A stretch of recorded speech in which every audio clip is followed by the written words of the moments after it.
So those factories you mentioned, those aren't brand new. So why weren't we doing this 5 or 10 years ago? You know, we've always been concerned about security around the browser. We've just never been able to secure the browser.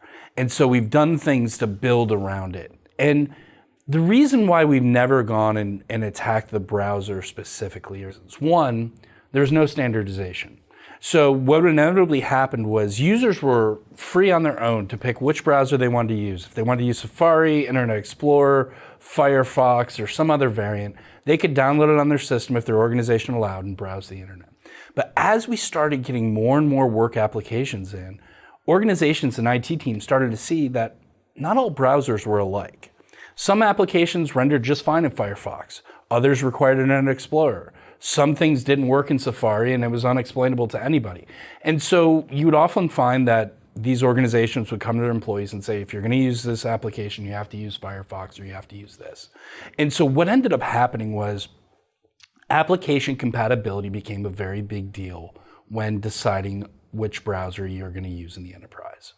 That's completely changed. Over the last decade, Chromium, the open source foundation, which is the foundation for the Mountain browser, has brought standardization to the browser market. And what it's enabled us to do is have a unified render engine. Doesn't matter if it's in Chrome or if it's in Edge or if it's in Brave or Opera or Island, it's going to render every application exactly the same. So from an end user experience, from a application usability testing, from a compliance perspective, I know now when I'm on a Chromium-based browser, it's going to work with my applications. So that became an amazing foundation for Island to start its innovation and all of the security capabilities it's built on top of Chromium. So from an end user experience, it's going to look the same, it's going to feel the same, it's going to render the same, but Island's going to be built with security in from the beginning, what we call secure by design.